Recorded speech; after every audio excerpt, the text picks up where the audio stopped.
Hello दोस्तों, hello बच्चों, welcome to progressive education channel. आप सभी का हमारे चैनल प्रोग्रेसिव एजुकेशन में स्वागत है। आज का जो वीडियो है बहुत इंटरेस्टिंग होने वाला है, क्योंकि आज हम जो अपने धार्मिक जो विषय है वेद, उसके ऊपर चर्चा करेंगे। तो वेद जो इसके विषय में हम पढ़ेंगे कि कितने वर्ष पहले आया था, इसका क्या मतलब है, क्या अर्थ है, ये कौन से शब्दों से बना है और इसमें क्या क्या बातें का उल्लेख है, ये सब के विषय में हम लोग जानेंगे। तो बने रहे हमारे साथ। तो स्टार्ट करते थे के साथ और पूरा वीडियो ज़रूर देखिएगा आप सब। तो स्टार्ट करते हैं हम। वेद जो वेद शब्द से बना, पहले ही लाइन में दे दिया है। वेद जो है किस शब्द से बना है? वेद शब्द। वेद मतलब संस्कृत का शब्द है वेद, इससे बना है। ठीक है। जिसका अर्थ होता है क्या? ज्ञान या जानना, ज्ञान को जानना जिसका अर्थ होता है। ठीक है, आप लोग करिएगा, ज्ञान को जानने का को ही वेद कहते हैं। ठीक है। अब ज्ञाता या जानने वाला, ज्ञाता जिसको जानने वाला बोलते हैं, जो जानता है उसी को ज्ञाता बोलते हैं। मानना नहीं और न ही मानने वाला, मानता है मानना और न ही मानने वाला कोई बात नहीं, सिर्फ जानने वाला, जो सिर्फ जानने वाला होता है ना उसी को बोलते हैं। मानना ना मानना ये सब नहीं इसमें है, जो सिर्फ जानता है, जानने वाला हो। ठीक है। जानकर जाना परखना, ज्ञान मतलब जानकर उसको ज्ञान, मतलब वेद का मतलब कैसे हम पढ़ सकते हैं, इसका ये दिया हुआ, उल्लेख किया हुआ किस प्रकार हम वेद को जान सकते हैं। तो सिर्फ एक ही विश्वास रखिएगा कि हमको जानना है। ठीक है, वेद को हमको पढ़ना है, जानना है, इसको समझना है। और सिर्फ मानने वाला, मतलब तो हम मानते हैं वेद को, इंटरेस्ट रखते हैं तब। ठीक है। जानकर परखना है, इस ज्ञान को फिर अपने जीवन में उतारना है। अनुभव सत्य जांचा परखा मार्ग, मतलब अनुभव से लिखा गया है और इस सत्य का मार्ग है, एक्सपेरिमेंट करके दिया गया है वेदों में, ये बता रहा है। इसी में संकलित है ब्राह्म वाक्य, और इसी वेद में हमको एक ब्रह्म वाक्य मिलेगा। ठीक है, ब्रह्म नाम का एक वाक्य मिलेगा जो आगे चल के उल्लेख होगा उसका। तो बने रहे इसी के साथ। तो बढ़ते हम आगे। वेद मानव सभ्यता के लगभग सबसे पुराने लिखित दस्तावेज है। वेद जो है मानव सभ्यता जो मतलब क्या बोले, सिविलाइजेशन जो था हमारा, वो सबसे पुराने, मतलब सिविलाइजेशन से बहुत पुराना अगर कोई दस्तावेज है तो वो क्या है? वेद। वेद ही हमारे सिविलाइजेशन का या किसी भी सिविलाइजेशन का सबसे पुराना दस्तावेज, लिखित दस्तावेज है। इसे और कोई लिखित दस्तावेज नहीं मिला है, सबसे पुराना वेद ही सबसे पुराना है। वेदों का उम्र देख लेते कितना है। वेदों की 28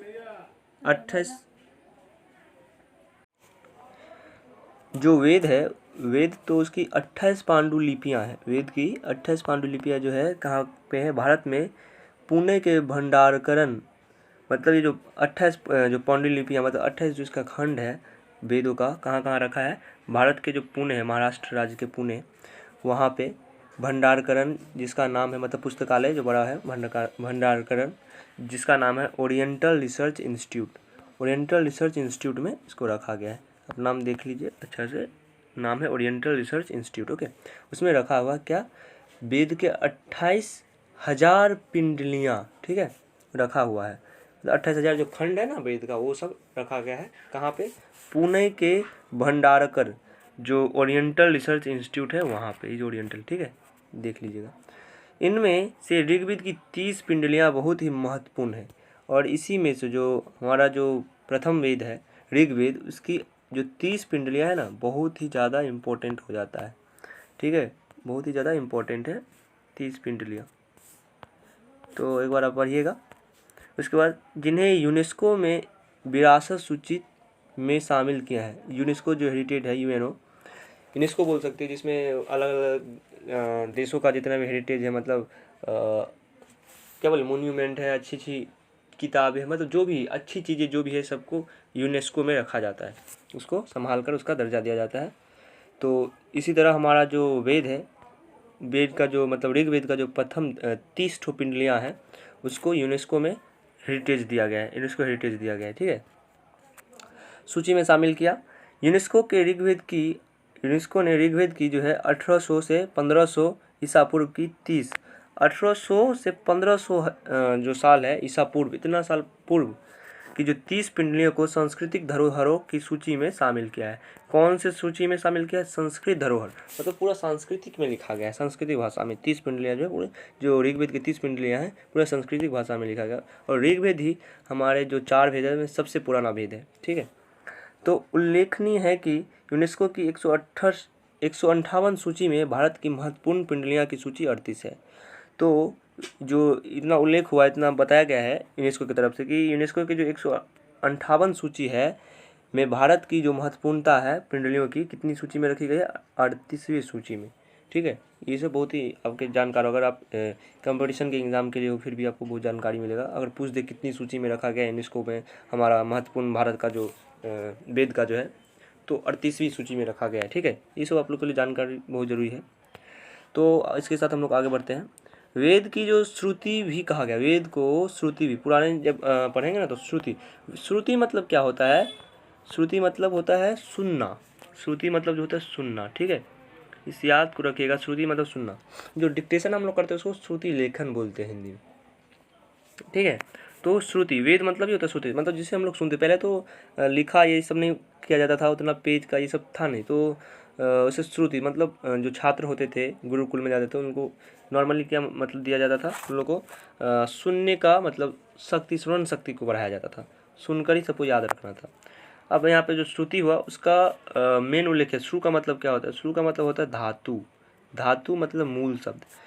श्रुति शब्द बना है, मतलब श्रु से ही बना है श्रुति, जो मूल शब्द है। श्रुति का जो श्रु है ना वो मूल शब्द है। धातु मतलब होता है मूल शब्द, मूल शब्द होता है, मूल जो है वो शब्द होता है। ठीक है, तो याद रखिएगा। श्रु यानी सुनना। श्रु मतलब क्या होता है? सुनना। कोई भी चीज़ को सुनने को श्रु बोलते हैं, मतलब श्रु करो, श्रु है ना उसको सुनने को ही बोलते हैं। ठीक है, तो देख लीजिए यहाँ पे दिया है, कहते हैं कि इसके मंत्रों को ईश्वर ब्रह्मा ने प्राचीन तपस्वियों को अप्रत्यक्ष रूप से सुनाया था, और जितने भी वेद के जो मंत्र हैं उसको किसने?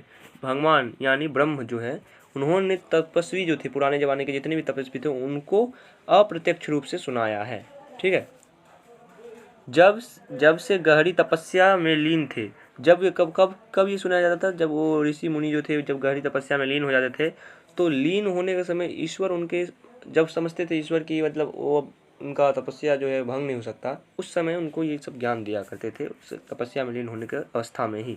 सर्वप्रथम ईश्वर ने 4 ऋषियों को इस ज्ञान दिया, इसका ज्ञान दिया। सर्वप्रथम किसको किस इसने दिया था ज्ञान? ईश्वर ने, इस वेदों का। तो 4 ऋषि थे। सर्वप्रथम ईश्वर ने 4 ऋषियों को दिया।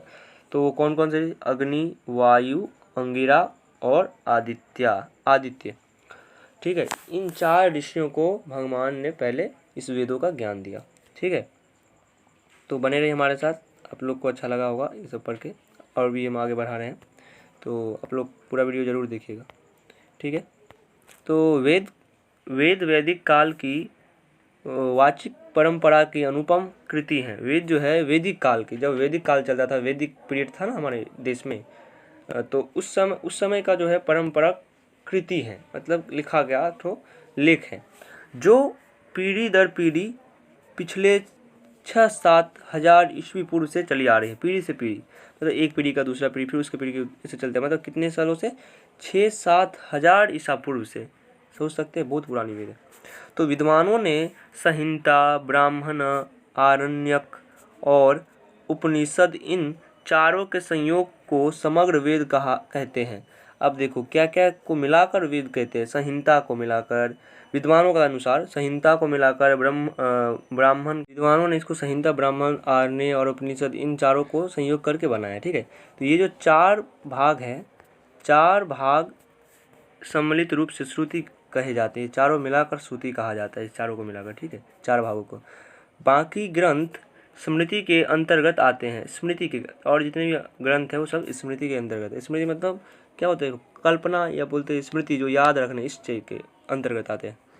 जैसे मनुस्मृति हो गया, अशोक स्मृति, बहुत सारे स्मृति है उसके अंतर्गत आते हैं। संहिता, अब क्या है संहिता, उसके विषय में हम लोग देखेंगे। संहिता मतलब होता है मंत्र भाग को संहिता कहा गया है। ठीक है, वेद के मंत्रों में सुंदरता भरी पड़ी है, मतलब जो वेद का जो मंत्र है उसमें सुंदरता तो अलग है, सौंदर्य उसमें भरा हुआ है। उसके पश्चात मतलब सुनने में अच्छा लगता है, तानमय जो होता है ना वो बहुत अच्छा होता है। वैदिक ऋषि जब स्वर के साथ वेद मंत्रों का पाठ करते हैं तो चित्त प्रसन्न हो उठता है। जो भी सर्वस्वर वेद पाठ सुनता है मुग्ध हो उठता है।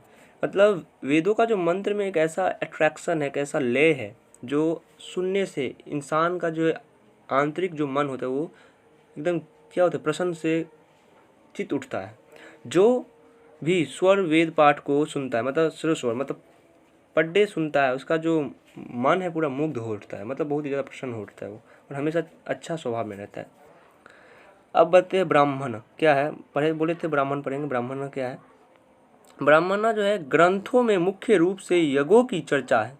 जो ब्राह्मण है उसमें ग्रंथों का जो भाग है ब्राह्मण, जिसमें क्या है, ग्रंथों के मुख्य रूप से यज्ञों की चर्चा है। इसमें यज्ञों की जो ब्राह्मण जो पाठ है उसमें यज्ञों की चर्चा है। वेदों के मंत्रों की व्याख्या है, और वेद के जितने भी मंत्र है उसकी भी व्याख्या है इसमें, और यज्ञों के विधान और विज्ञान का विस्तार से वर्णन है। इस ब्राह्मण का जो पाठ है वेद का, उसमें क्या है, उसमें जितने भी मंत्र है उसकी व्याख्या की गई है पूरी अच्छे से, उसकी जानकारी इस मंत्र से क्या है पूरी तरह से, और यज्ञों के विधान और विज्ञान का विस्तार से वर्णन। यज्ञ कैसे किया जाता है, उसके विधान क्या है, विधि विधान क्या है, उसका विज्ञान क्या है, सबको अच्छी तरीके से क्या क्या डिटेल में डिस्क्राइब किया हुआ है।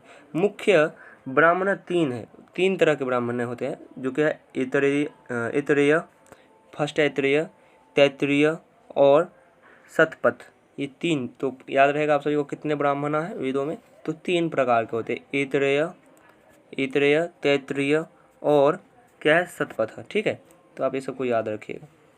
तो इसके आगे हम लोग बढ़ते हैं, आप सब बने रहिए हमारे चैनल में। ठीक है, तो क्या है आप देखते हैं आरण्य। आरण्य क्या है? आरण्य का मतलब क्या है वो हम इसको विस्तार से बनेंगे। ये भी वेद का एक पार्ट है। वन को संस्कृत में कहते हैं आरण्य। किसको कहते हैं? वन को। जो वन होता है उसको आरण्य कहते हैं संस्कृत में। आरण्य में उत्पन्न हुए ग्रंथों का नाम पड़ गया है आरण्य। और जो जंगलों में जिसका उद्भव होता था, या जंगलों में जिसका उत्पन्न होता था जो वेदों का, उसका ही नाम पड़ जाता था आरण्य वेद। मुख्यतः आरण्य पांच हैं। आरण्य कितने हैं? पांच है। कौन कौन से देख लेते? ऐतरेय, संख्यायन, बृहदायक एंड तैत्तिरीय और तवलकार। कौन कौन से? ऐतरेय, सांख्यायन, बृहदायन, तैत्तिरीय और तवलकार। ठीक है, ये पांच प्रकार के वेद का जो कहाँ पे हुआ है? वनों में जिसका उत्पन्न हुआ है, ये पांच प्रकार के वेद हैं। ठीक है, अब हम लोग उपनिषद पढ़ेंगे। उपनिषद क्या है? उपनिषद के विषय में तो जानना जरूरी है ना। उपनिषद टोटल अगर पूछे हम लोग का कितना उपनिषद है, तो याद रखिएगा हमेशा 108 उपनिषद है। 108, ठीक है, याद रखिएगा हमेशा, ये बहुत ही इंपॉर्टेंट है। कंपटीशन एग्जाम के साथ साथ आपको याद भी रहना चाहिए, क्योंकि हमारा एक कल्चरल है, एपिक्स है हमारा देश का, सब कुछ है। मतलब एपिक्स बोलिए या फिर धर्म ग्रंथ बोलिए, हमारे देश के लिए हिंदुज़म का बहुत ही बड़ा है, तो हमको ये सब की जानकारी रहनी चाहिए। तो 108 वेद है, अब इसको याद रखिएगा। तो हम लोग का उपनिषद पढ़ते हैं, सॉरी 108 उपनिषद है, वेद 4 है। ठीक है, 108 उपनिषद है, याद रखिएगा। और वेद जो है 4 है, 4 वेद है। कौन कौन से? ऋग्वेद, यजुर्वेद, सामवेद और अथर्ववेद। ठीक है, और उपनिषद 108 है, इसको हमेशा याद रखिएगा, भूलिएगा नहीं। तो उपनिषद का मतलब है, उपनिषदों को वेद का शीर्ष भाग कहा गया है। शीर्ष उपनिषद जो है वेदों का क्या है? शीर्ष भाग है, शीर्ष भाग। जो उपनिषद भी वो कहाँ से? वेद से ही आया है। ठीक है, कहा गया है। और यही वेदों का अंतिम सर्वश्रेष्ठ भाग होने के कारण वेदांत कहलाए हैं। और ये जो भाग होता है, शीर्षक भाग जो होता है वेदों का, वो बहुत ही ज़्यादा सर्वश्रेष्ठ भाग होता है, बहुत ही ज़्यादा उत्तम भाग होता है, जिस कारण इस उपनिषद को दूसरा नाम दिया गया है वेदांत। ठीक है, वेदांत का भी नाम दिया गया है। इनमें ईश्वर, सृष्टि और आत्मा के संबंध में गहन दार्शनिक और वैज्ञानिक वर्णन मिलता है। मतलब इस जो वेदांत है इसमें पूरी डीपली किस चीज़ के विषय में हमको जानकारी मिलती है? ईश्वर के विषय में प्रथम, सृष्टि के विषय में और आत्मा के संबंध के गहरे विषय में, और दार्शनिक और वैज्ञानिक वर्णन मिलती है पूरी तरीक़ा से। तो अब देखते उपनिषद जो है की संख्या हम बताए थे जैसे आपका, तो उपनिषद की संख्या 1180 मानी गई है, लेकिन वर्तमान में 108 उपनिषद ही उपलब्ध है। मानी तो गई 1180, लेकिन अभी के समय में 108 उपनिषद उपलब्ध हैं। मतलब सोच सकते हो 108 कितना, 1072 जो कहाँ गायब है, लेकिन उसको भी मतलब ढूंढा नहीं मिल रहा है। हो सकता है बहुत सारा नष्ट भी हो गया होगा, क्योंकि समय के अनुसार सब कुछ परिवर्तित हो जाता है। तो समय कितना हो गया तो हो भी सकता है, या फिर खोजने से मिल सकता है। तो 108 अभी माना गया है। ठीक है, तो मुख्य उपनिषद जो है, कौन कौन से मुख्य उपनिषद है सबको मैं बता देता हूँ, सबका नाम ये नाम सब आप लोग को जानना चाहिए, बहुत ही इम्पोर्टेंट नाम है ये सब। तो इस, केन, कठ, प्रश्न, मुंडक, मांडुक्य, यही जो मुंडक उपनिषद है, मुंडक से आप याद रखिएगा सत्यमेव जयते लिया गया है, तो हमेशा ये सब याद रखिएगा। मांडुक, तैत्तिरीय, ऐत्रेय, छांदोग्य, बृहद्रायक, श्वेताश्वर उपनिषद, और इतना ये सब हुआ उपनिषद, ये सब माना गया है। और भी बहुत सारे हैं, तो कुछ नाम दिए गए हैं। अब असंख्य वेद शाखाएँ, और असंख्य वेद के शाखाएँ जो असंख्य हैं। ब्राह्मण ग्रंथ, आरण्य ग्रंथ, उपनिषद विलुप्त हो चुके हैं, और ये सब जो है विलुप्त हुआ। ब्राह्मण ग्रंथ, ये आरण्य जो वन में पाए जाते थे, और उपनिषद विलुप्त हो चुके हैं। वर्तमान के जो ऋग्वेद है, वर्तमान के जो क्या बोले इसको, ऋग्वेद हैं, इसके 10, वर्तमान के ऋग्वेद के 10, कृष्ण यजुर्वेद के 32, सामवेद के 16, अथर्ववेद के 21 उपनिषद उपलब्ध माने गए हैं। अभी के समय में अगर आपसे पूछे कि ऋग्वेद के कितने, वर्तमान समय में कितने उपनिषद हैं, तो 10 हैं। कृष्ण यजुर्वेद के 32 हैं, सामवेद के 16 हैं, अथर्ववेद के 21 हैं उपनिषद उपलब्ध माने गए हैं अभी के समय। तो आशा करता हूँ आप सभी को अच्छा लगा होगा वेद के विषय में सुनकर, और अच्छा लगा होगा तो कृपया करके लाइक, सब्सक्राइब और शेयर कीजिएगा, और हमको सपोर्ट कीजिएगा, जिससे हम और भी अच्छी अच्छी वीडियो आपको अपलोड करते रहें। Thank you for watching, keep watching, bye bye.